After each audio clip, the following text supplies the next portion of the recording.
Hey folks, what's going on? I am live with Google Hangout number 13. It's been a while. It's been busy. It's been crazy. And I've had a hard time getting these Google Hangouts in. But good news is we're here tonight. And in just a few minutes, we'll be talking with Deryck Poole of Echo 5 Training Group. He's going to talk about carrying guns on motorcycles, an area that I am definitely not an expert in. I decided a long time ago to try and preserve my life and not ride a motorcycle.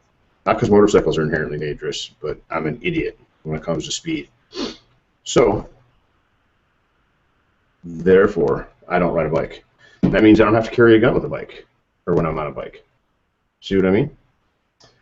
So, we're live here now. If you have joined us, please let us know who you are, where you're from, what you are doing tonight, other than hanging out with us, what you've been doing for the past, month and a half since our last Google Hangout, way back in April.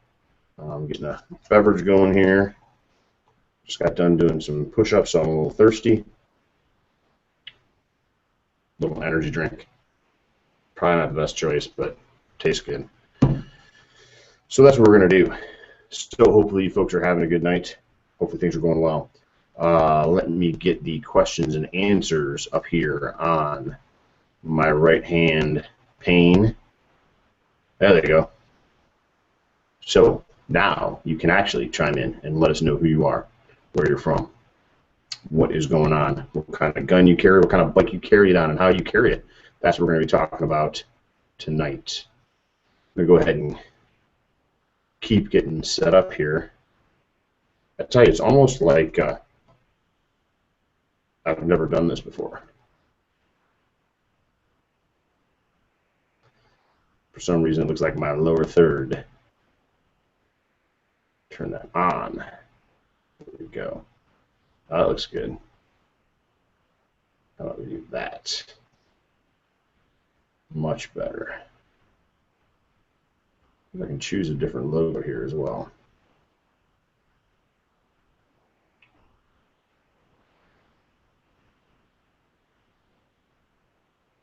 It is getting to be training time. Hopefully you folks are making your plans for spring training. Those of you that are really after it have probably already gotten some training courses in. I know that we have been crazy busy here with Safety Solutions Academy, which is a good thing. And hopefully you are busy as well. See if that works. Maybe not. All right, we'll live with it the way that it is. We'll get back to those comments, questions, and answers. Looks like I've got some folks that have tuned in. Again, welcome. We're going to get started here with Deryck in just a couple of minutes. We're waiting for him to jump in with us live at 9:30. He may join us a little bit sooner. Deryck is that kind of a guy.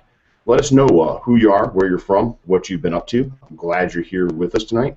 And obviously, we're going to be talking about guns and motorcycles, things that people are pretty passionate about, both guns and motorcycles. So start chiming in. Let us know. You can use that question and answer box. It's over on the right-hand side of your screen. And type in your question, type in your name, your location, and let us know what's going on with you and guns and motorcycles. And we'll be getting ready to rock and roll here in a few minutes. It's a little warmer here than usual. I'm having troubles with my expensive gaffer's tape holding my earpiece where it belongs. So we'll complete another application here and see if that helps us out, keeps the sweat down.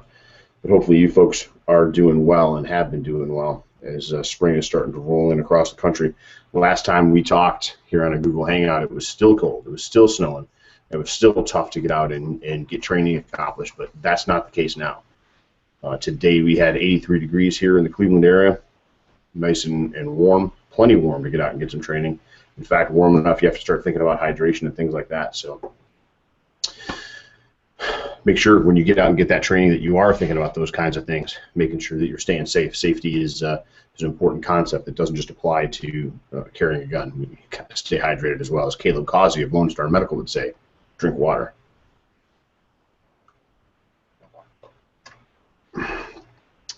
Let me see if we've got Deryck coming in here.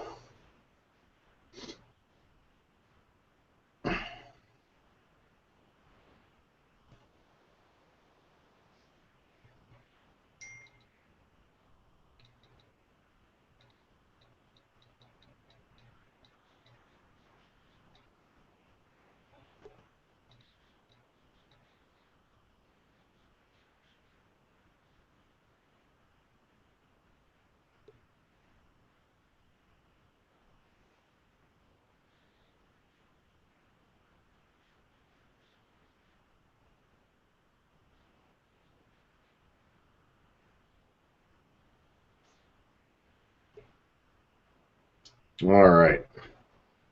Let's see what we got going on here.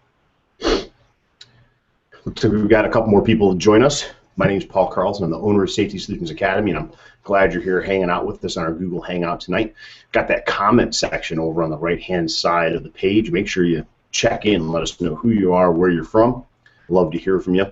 Kind of have this pre-show banter that we go through, and folks come on and let us know what's going on in their lives, what's going on with regards to defensive training and concealed carry and all those kinds of things. So this first 15 minutes before we really get started with our official guest, it's kind of a fun time, interactive time.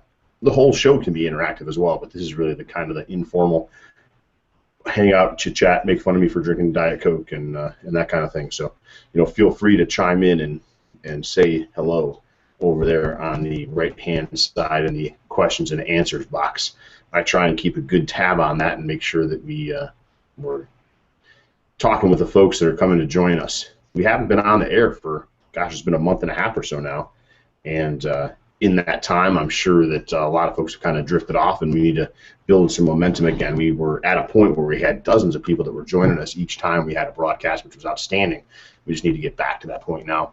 Makes for a really fun and interactive time when we're able to spend time together like that. No doubt about it. So hopefully we'll have Deryck chiming in here in a couple of minutes. As we're waiting for Deryck, again, hey, there we go, Ben Turner. What's going on, buddy? Hopefully you are doing well. But do you ride a bike, Ben? I don't know if you are a motorcycle kind of guy or not. But Ben also knows Deryck. These guys have spent some time together, so looking forward to seeing what you have to say. I bet you do ride a bike. That's my guess. We'll find out. Ben will chime in here in just a minute. Thanks for coming tonight, Ben. I know it was short notice. We kind of just threw this together on the end. Here comes Deryck. All right, he needs another invite. See if we can go up here, Control-C. Boom. Boom. There you go, Deryck. Follow that link. I think Google's funny. Google makes me laugh because a while back we tried to have Matt DeVito on. One of the first Google Hangouts. We couldn't get Matt on for anything, and we did a bunch of testing. And Deryck, he was on like that, no problem every time. Now it's Deryck's turn to be in the hot seat. Can't get him on, so that's all right, though. We'll see what happens. We got some time still. I think we have some time. Yeah, we got 3 minutes before we're supposed to go live. So hopefully we'll get Deryck in here. And here we go. Deryck. What's up, buddy? Not much, dude. How you doing, man? I'm good. Good. I'm glad to hear it. We got some viewers in already. We're just kind of chit-chatting back and forth. Ben Turner's on the line from Virginia. You know Ben, fellow devil dog of yours. I asked him a question and I didn't hear an answer back. Does Ben ride a bike? Does he have a motorcycle? I'm not sure. I don't ever remember him saying he did. Yeah, we'll have to find out. Okay, he's not had one for years, but he has friends that do, so he's gathering intel for them.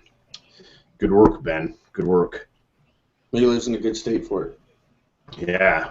Well, I hope, Deryck, that we have the right kind of bikers here tonight. I did post up not the Lance Armstrong kind of bike. We're talking leather, not Lycra. I don't know. We'll see what happens, man. But what's going on? Ben said that he shared your original article, and a lot of his friends really appreciated the input that you had. So that's good news, man. That is good news. You have a good day today? Yeah. Good. Where are you? You look like you are in Maryland. That is correct. I am in Maryland. So my Rolling Thunder ride, I was completely unarmed between Maryland and DC. But what are you going to do, right? I mean, you just have to balance everything out. And if Ben says you have an epic beard, he's right about that. It's looking good. It's only a goatee, though. It's only. Look at this stuff, man. I said to my wife as I was getting ready for the call, I'm like, maybe I should go shave. And she's like, do you think anybody really even cares if you shave? I'm like, I did shave. I firstly shaved the dome in the face just for you. Oh, see? Now I feel bad, Deryck. Thank you so much for having so much respect for me and my audience. And yourself, Deryck. Respect for yourself. That's the most important thing. That's a riot. Well, you guys, it's 9:29. I'm going to go ahead and put up our little title screen here. There we go. We got that. And we'll take a sip of water here before we dive in to the you sent me that link or that saying that you didn't have a link. Yeah. And I responded. I was chatting back and forth with Adam Wilson, and so I'm like, okay, dude, I just sent it again. He's like, what are you talking about? I was in the wrong text thread. Anyways, sorry, wrong thread, Adam. All right, you guys, welcome to the Safety Solutions Academy Google Hangout. Google Hangout number 13. You know, the Safety Solutions Academy Google Hangout is a place where people come to try and understand personal security, to unravel the challenges of defensive training, and to demystify the gun. And today we are here with a special guest, bald head, leather chaps and all, Deryck Poole of Echo 5 Training Group. Deryck, how are you doing tonight? Good, man. How about yourself? I'm doing good, Deryck. It's good to see you again. Good to hang out with you a little bit. It would be better if we were in person, but you know, the Googles are kind of like hanging out with friends, which is a good thing. Recently, Deryck, you wrote an article that was published on the Personal Defense Network, and that article dealt with dealing with concealed carry while operating a motorcycle, which is a topic that I don't have any experience with. I mean, I get the concealed carry part, but I don't ride a motorcycle. I'm as I said in kind of the intro before things got started, I'm too much of an idiot when it comes to speed to live for very long if I spend time on a motorcycle. And so it's just something I've specifically avoided, because I'm just not that savvy. But you know, I can see that there's a lot of challenges that come into concealed carry if you're dealing with a motorcycle. So why don't you tell us a little bit about you, your background, your history with bikes, and then we'll kind of go on from there. Well, you know who I am, so I'll let your viewers know. I'm a fellow instructor, former Marine. Got started teaching back when I was in the Marine Corps. You know, been riding, I don't know, my entire life. Riding on the streets now for probably about 18 years, 19 years. And like the whole concealed carry on a motorcycle actually came from a student question on a class that I showed up riding a motorcycle. And we were working through the day, you know, and how we always do, questions, and we'd actually gotten to weak-handed shooting. Okay. And somebody brought up the fact, oh, I ride too, I need to work on this more. And I said, why? They're a typical right-hander. And I said, why? They're like, well, in case I need my motorcycle, my gun while I'm on my motorcycle. And I said, what post-apocalyptic world do you think we need for you to, like, draw left-handed, maintain your 60 to 80 miles an hour, and start shooting back? This isn't a lethal weapon we're talking about. Yeah, that's totally unrealistic, because if that was the situation, it'd be a sawed-off 12-gauge shotgun with just a pistol grip, right? Exactly. Right. Yeah. I mean, who would use a handgun in that scenario? I mean, deviation it's kind of hard to control deviation at 70 miles an hour. You know, so you need the scatter gun. That's nuts. So what you're saying is that people that are out there training, that are doing the real thing, that are carrying concealed, that are riding motorcycles, have misconceptions. And right. When I read through your article, again, not necessarily being, you know, a guy that knows a lot about motorcycles, I could see that that's exactly what you were getting at, is trying to deal with the misconceptions about motorcycle use and concealed carry. So why would a person that's a right-hander think that it's a good idea to carry left-handed when they're on a motorcycle? What's the logic train that they're missing? Just so those of us that might not ride can kind of have a chuckle. Well, the whole left-handed thing is the majority of motorcycles are your throttle is on the right side, so your right hand has to control your throttle and your front brake. So if you're not going to stop, there's no need for the left hand in the clutch. So you can draw with the left hand and speed up or slow down as needed while you're trying to get, I don't know, sight alignment, sight picture, control deviation, and whatever you might want to do. So that's the whole where the left handed comes from. And we're laughing about it, and like the guy asked me in class, and I didn't laugh at him. I took it as a serious question because, right. You know, I'm not going to make the guy feel dumb because he hasn't stopped and sat down and critically thought about, wait a minute, riding a motorcycle in concealed carry isn't isn't that different from a car, right? You're going to be in a situation where you'll need to use a firearm, most likely while you're stopped. If somebody wants to steal your motorcycle from you, they're not going to start shooting or try to run you off the road on it. They're going to wait till you're stopped and get you off of the bike so they can steal it or rob you or whatever. Yeah, and even if they did follow that path of saying wanting to run you off the road while you're on your bike, I'm not sure that the best way to deal with that situation would be to immediately start shooting. Exactly. I think that there are some other things that I might want to do to try and extract myself from that situation. What are your thoughts on that? Oh, absolutely. Like, if you're on two wheels, you're in a compromised position already. Now, the laws of physics, if the motorcycle is doing 80, it wants to continue to do 80, and as long as there's not a hard object in front of you, it will continue to do 80 even if you take your hands off the handlebars, as long as you don't hit anything.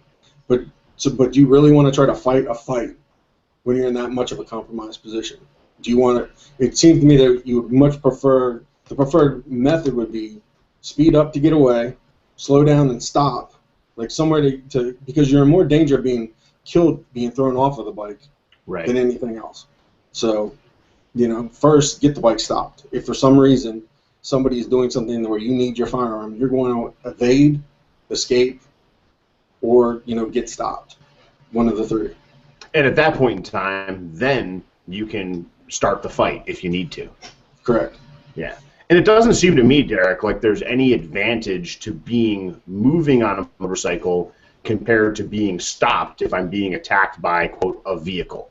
In fact, I'd probably rather be stopped if I'm going to be in that motor vehicle collision than on that bike moving. And, it's really interesting that people have this conception, and this is kind of a Hollywood grandiose idea of what it is that the gunfight is going to look like, that they're somehow going to be riding down the street on their motorcycle, lighting things up in a blaze and quote, winning the gunfight. And it's probably not going to happen that way at all.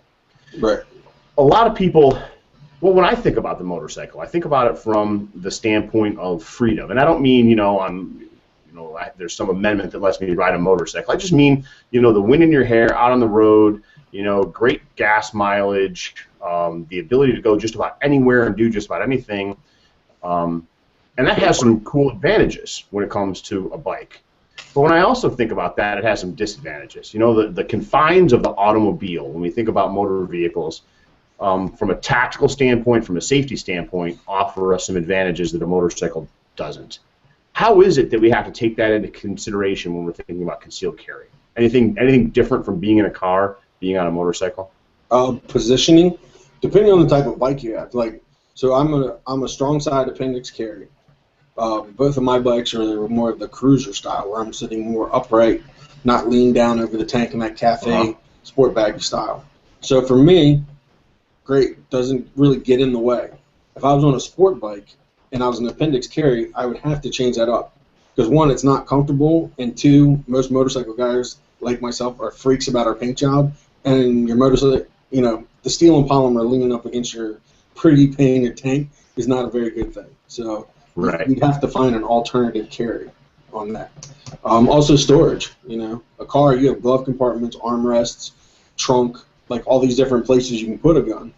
Whereas depending on the type of bike you have, and you're going through, say, an unfriendly state when it comes to firearms, you need to have a way to store that firearm so you're in compliance with at least the federal transportation law. And like the bike of mine that you used the picture for this hangout, like for that's like my bar hopper day tripper that doesn't leave the state. So if I'm in Florida, cool, I don't have to worry about it. I carry. Maryland, I don't carry, and I don't leave the state on it. But if that was my only bike and I had to leave the state, I would want to contact like the Attorney General for Maryland. Hey, what's the valid way where I'm carrying my handgun out of state and I'm not going to be pulled over by a police officer and somehow they decide they're going to search my bike and I've committed a felony, and then lose all my rights. So for anybody that's watching this, I'm not giving any law advice. That's one of those things you have to check the state, check with it, and if you're still not clear, check with the Attorney General, stuff like that. But the transportation part, maybe you don't feel comfortable with the gun on you because unlike a car, if you have an accident, you're not going to go toppling down the asphalt. And having a gun on your person the gun's going to possibly hit you, scar you up a little bit more, things like that. So it's all like risk reward, plus and minus. You have to figure it out for yourself. I used to teach motorcycle safety for the state.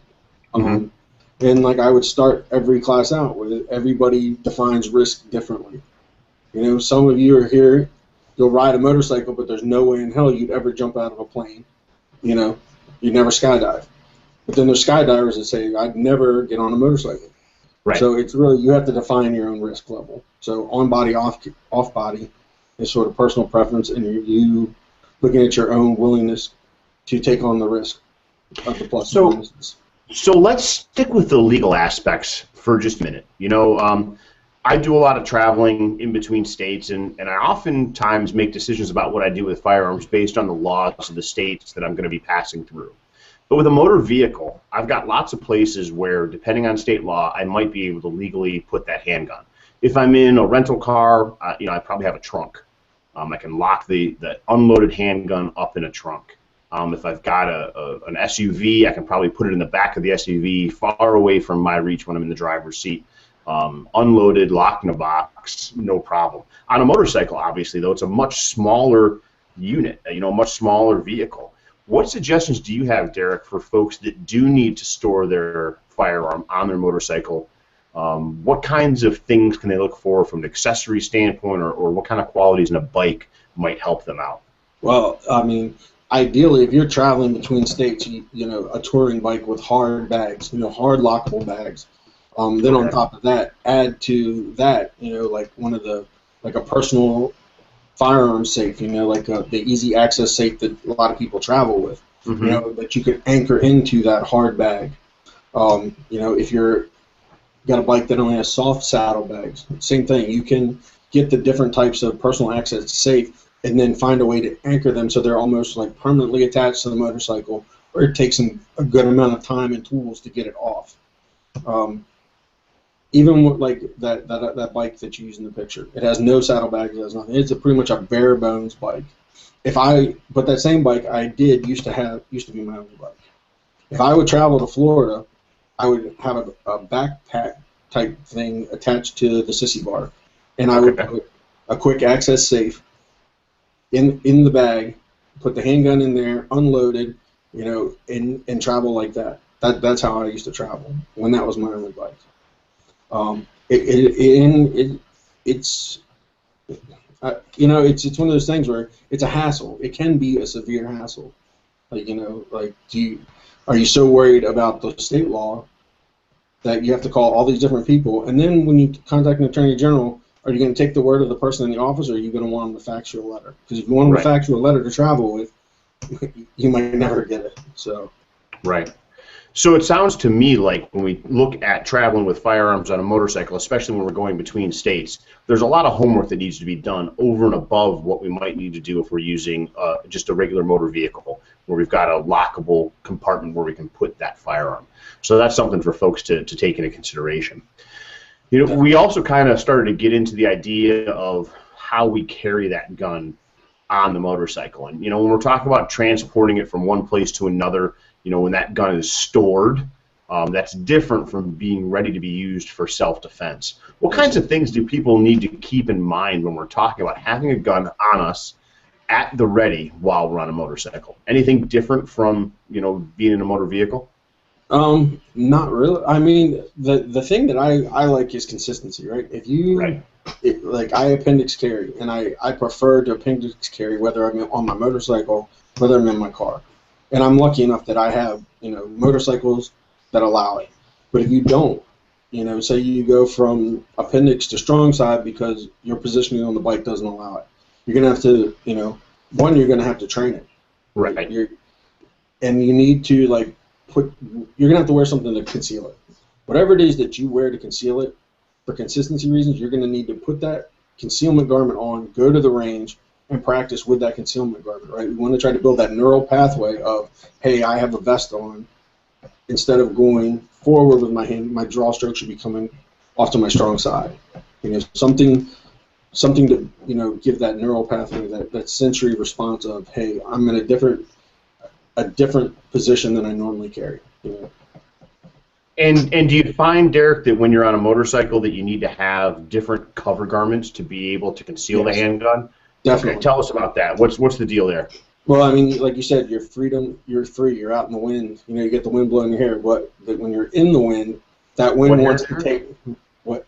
Oh, what hair? Oh, I'm sorry. Go ahead. Yeah, when you're in the wind, right? The wind wants to, whatever garment you're wearing, for some reason, it wants to push it up.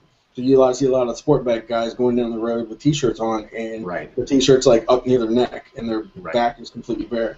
You have to wear longer cover garments, or cover garments like leather vests, something that buttons down and stays down, that the wind's not going to pull up. Otherwise, you're going to be rolling down the road with your gun showing to the world, and sooner or later, a police officer is probably going to pull you over because somebody called and guy on a motorcycle with a gun. Right.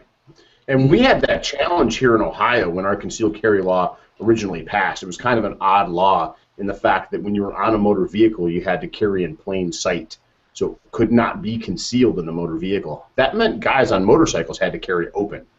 What's your thoughts about carrying open on a motorcycle compared to carrying concealed? Assuming that it's legal in your state, carrying open, good idea, bad idea? Where's that at? I'm not a big fan of open carry. You know, I much prefer to be like way under the radar.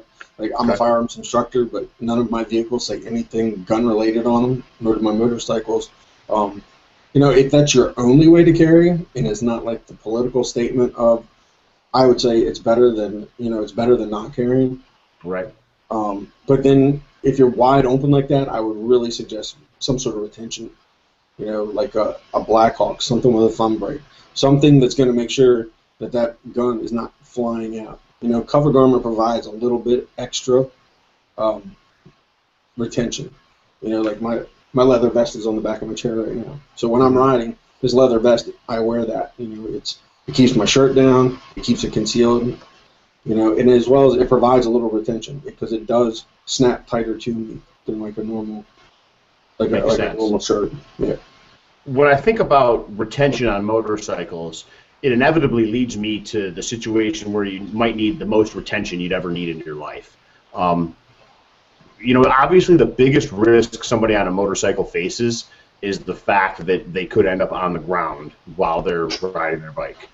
And when that happens, obviously there are a tremendous number of forces that act on the body, and that's how people get hurt, number one. But number two, that's how guns go places that we don't want them to go. How is it that someone can work to try and maintain control of their firearm despite the worst case scenario on a motorcycle? Like for me, like I don't even switch holsters. I use a regular Kydex with a variable retention screw on it, you know, and I don't change it when I ride. There's always the fanny pack option. You know, people say fanny pack screams gun. I don't think it does. You know, and even if it does, you're not brandishing it, you're not showing it, so it's sort of that question.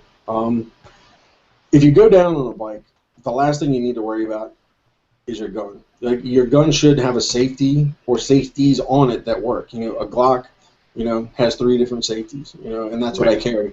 I'm not worried like if I go down and my Glock goes banging across the asphalt that it's going to go off and possibly shoot me.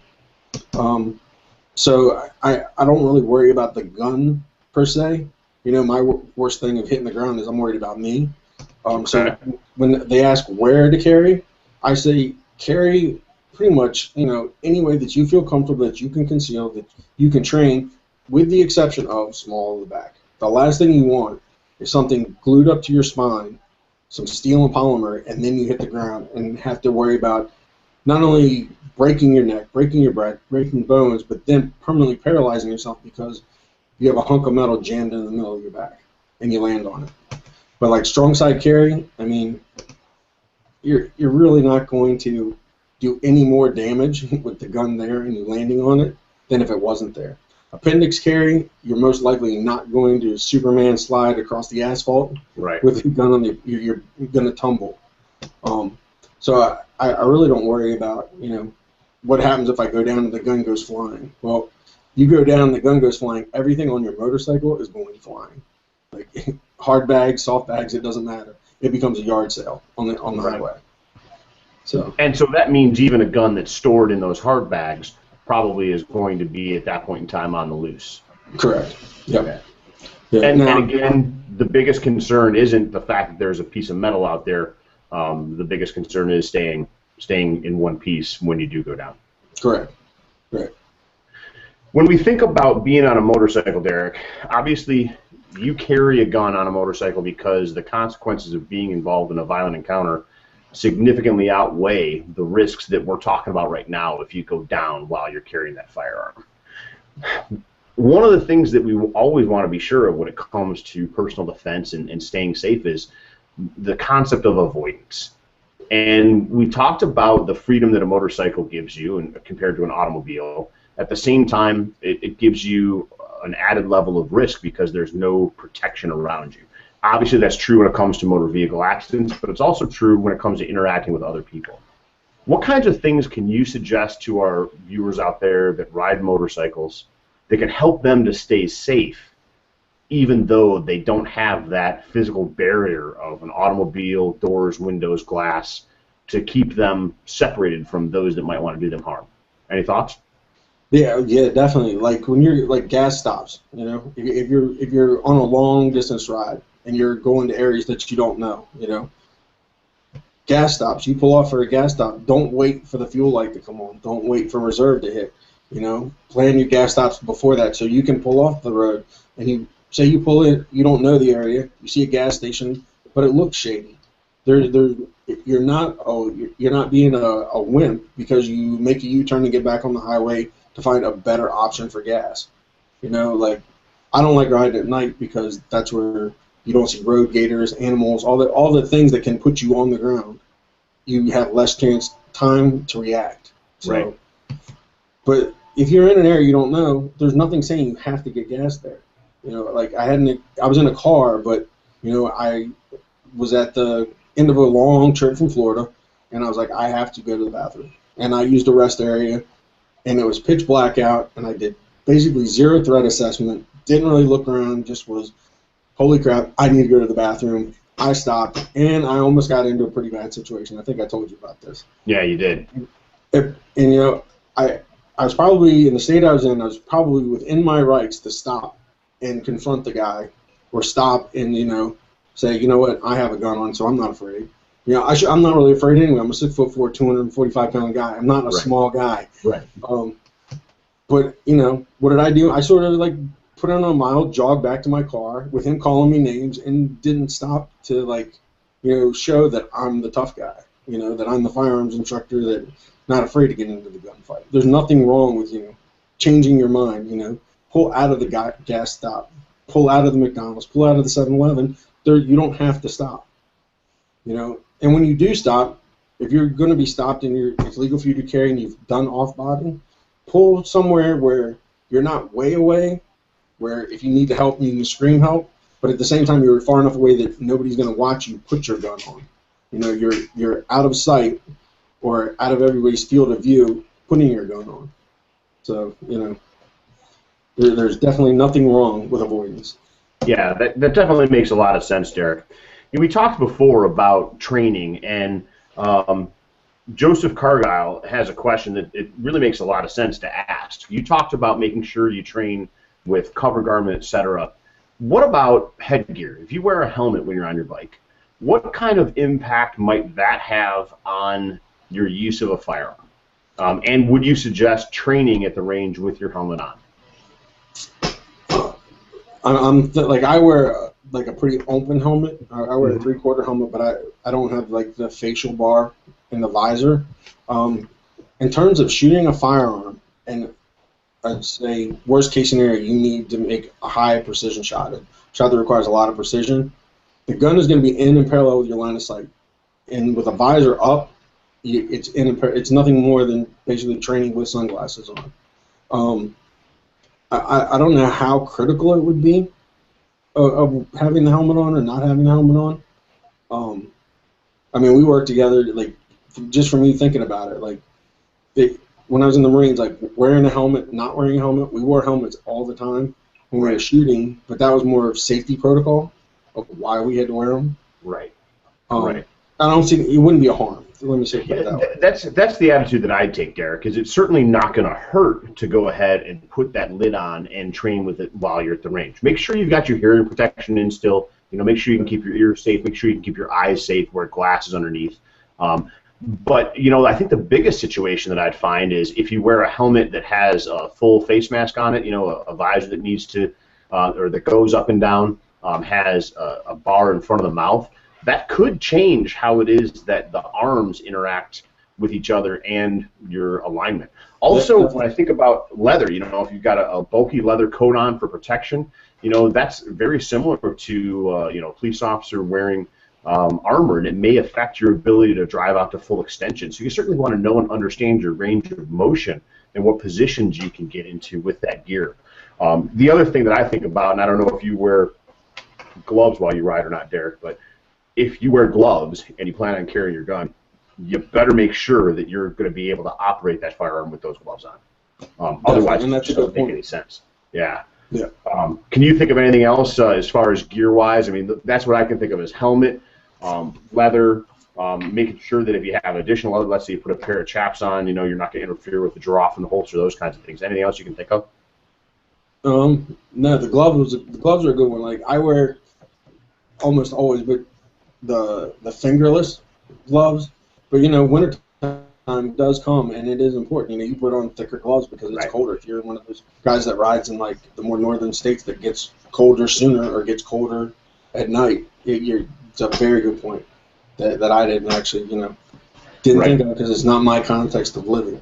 But the full extension thing is important, and I actually use that in a regular class. When we talk defensive handgun, I talk about the importance of full extension is full extension. If you're used to driving to full extension, if you have on tons of layers, full extension, your body's going to know that it's a full extension. You can't go barefoot.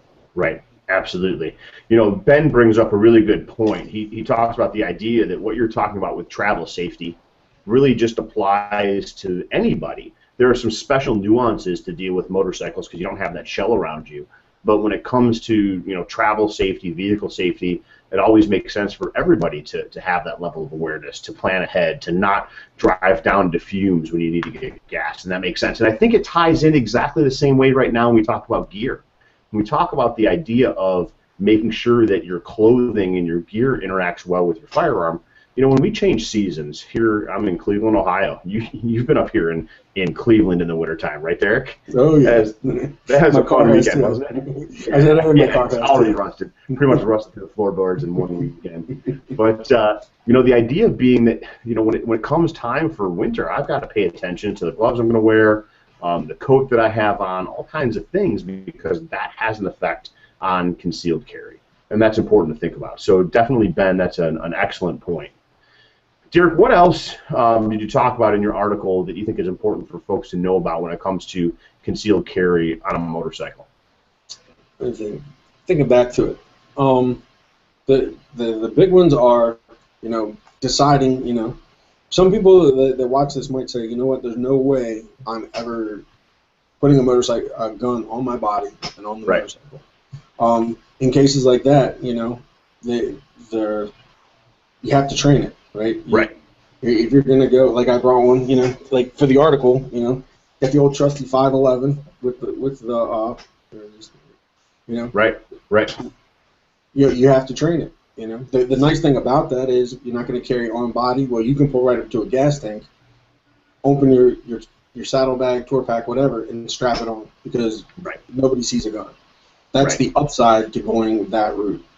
But you have to train it. You have to make sure that you go to the range and access it, work on accessing it, putting it on, and deploying the gun right away.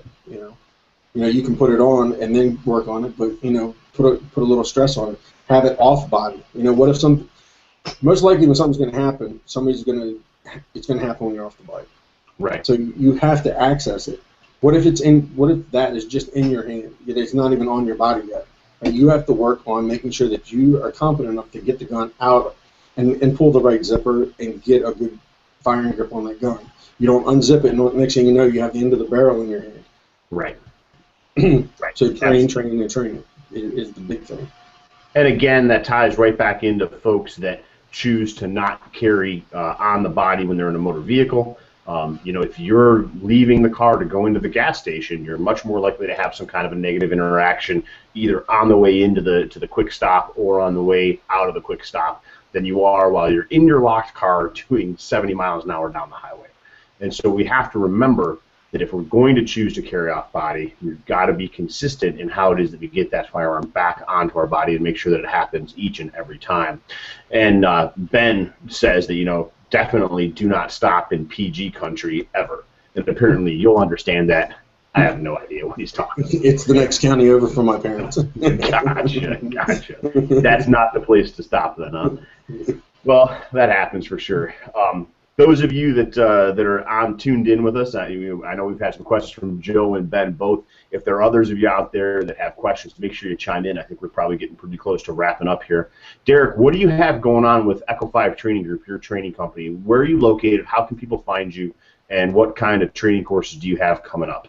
I'm out of Sarasota, Florida, southwest part of Florida. The next thing I have coming up is the Defensive Training Summit up in St. Augustine. Right. Which would be pretty cool. Then after that, we have I got SWAT Roundup, Georgia Association of Law Enforcement Firearms Instructors. Because of my back and forth stuff, I don't have a lot of end user stuff on the books right now. Right. But I'm doing a lot of special events. Well, that Defensive Training Summit is certainly an end-user course. How can people find out about the Defensive Training Summit that's happening in St. Augustine, Florida? How can they get registered? And why don't you tell us a little bit about the event? What is it? Who's going to be there? Why should people attend? Defensive Training Summit is sort of, you know, a bunch of instructors that end up in St. Augustine teaching. You know, Don Edwards, who's a former Army guy, really great with a carbine, teaches a really good defensive carbine class. He's going to be doing that. We got one of our other instructors, Jeff, is going to be teaching a basic defensive pistol class, one of our powered by classes. And then I'll be doing some advanced pistol stuff with the guys that are prior CFS or powered by CFS students, or guys that have gone through that first teaching block, and we'll be using the Jedburgh target system, which is pretty cool. It's fully. Yeah, talk a little bit about the Jedburgh. What's the Jedburgh, and why should people be excited about that? The cool thing about the Jedburgh system is it's training with steel, and training with steel is fun in and of itself. Right. You get a nice little instant audio feedback. The cool thing about Jedburgh is it's hooked into a computer, and it's purely randomized. The instructor can determine, you know, I want my student to work multiple target engagements.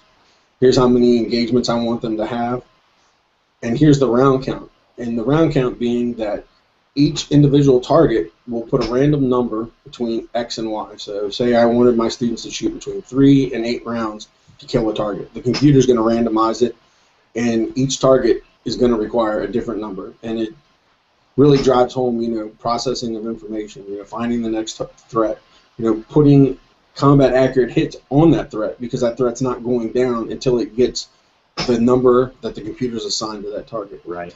Right.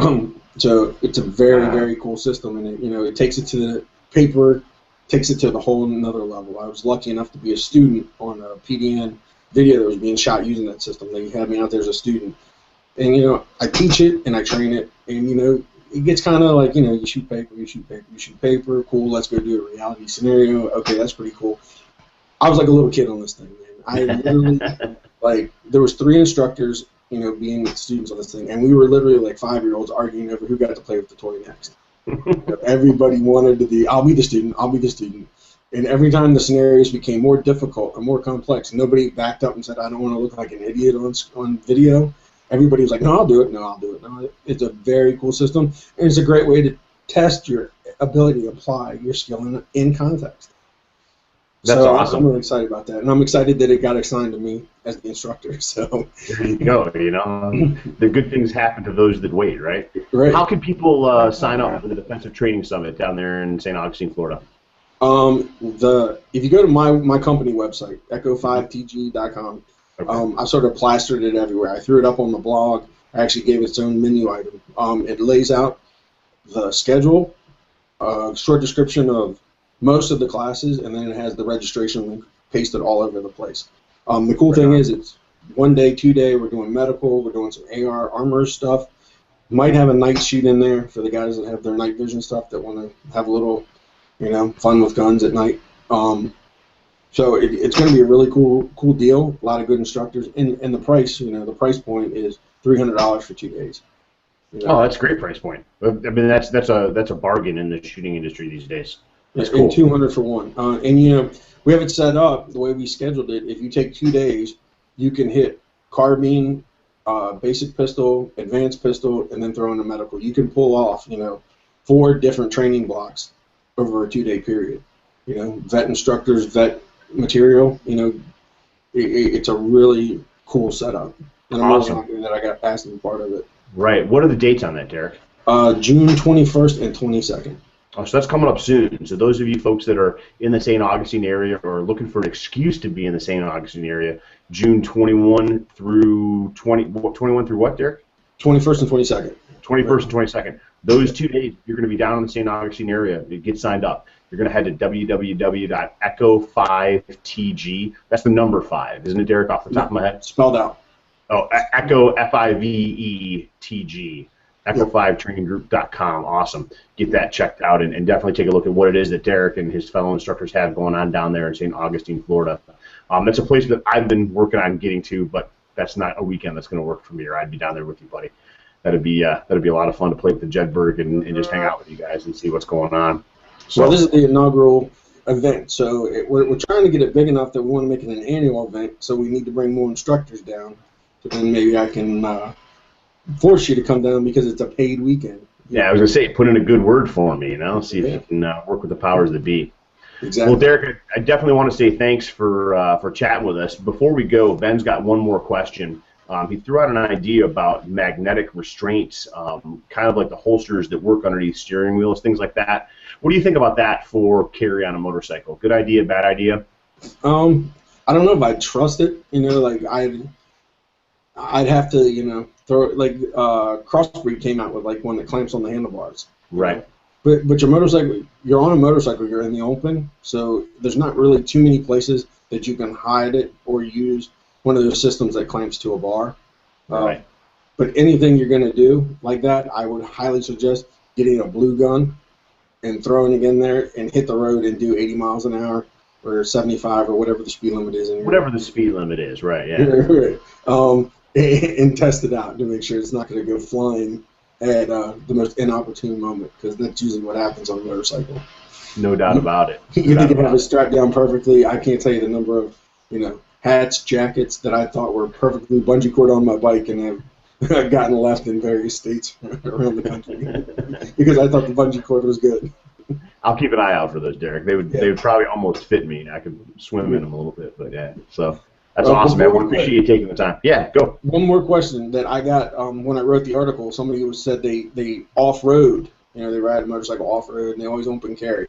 And they were in I don't remember if they said bear country, some wild animal country that you got to watch out. And I said to the guy, I would be more inclined to carry an alternative like a bear spray, like something that provides a bigger pattern than a handgun on a wild animal that moves pretty damn fast. Now that if you're in a park or wherever, you want to have to worry about explaining why you discharged a firearm to shoot at something that might be protected. That's always an option if you're going off-road motorcycle. Bald eagle attacks are always something that come to mind. I hate to have to try and explain that away. Exactly. Yeah, I think just like anything else, Deryck, when it comes to personal defense and personal security, it's not one thing that does it. It's a whole series of things put together. It's awareness, it's avoidance, it's the firearm and knowing how to use it. It's alternative force methods or intermediate tools that you have that you can access to deal with situations that might not warrant shooting. And I think when it comes to any situation, we have to think about those things from multiple layers and multiple facets. And there's no doubt that when dealing with wild animals, a bear spray canister can go a long ways to solve that problem in a way that a 9mm may not. As much as I like 9mm for personal defense, it's not necessarily the best bear round that's out there. So that's one of those things we got to think about, no doubt about it. Well, Deryck, again, I really appreciate you taking the time to talk with us tonight about the idea of carrying concealed on a motorcycle. I think that from a safety standpoint, obviously our biggest risk when we're on a motorcycle is injury in a motor vehicle accident. But at the same time, we sacrifice personal safety by giving up that big hunk of metal that surrounds us in that vehicle. So we have to pay attention to the consequences of violence as well. And so I think you bring up some really good points, and I really appreciate you taking the time to talk with us. And we'll get you back on soon. We'll talk about something else that's cool and fun. Maybe we'll get a wrap up on the Defensive Training Summit down in St. Augustine, Florida, in the start of July. That'd be awesome.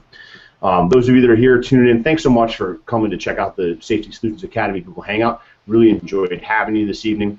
Please head on over to safetysolutionsacademy.com. You can click on one of the links. We've got an advanced pistol handling course coming up this very weekend that I'd love to have you sign up for. We've got a few spots left. We've got critical defensive handgun courses coming up as well. I'd love to see you out for some training. If you don't train with Safety Solutions Academy, if you don't train with Echo 5 Training Group, just make sure you get out there. Get yourself some training. When you do, make sure you keep it simple. Please stay safe, and as always, have a great day.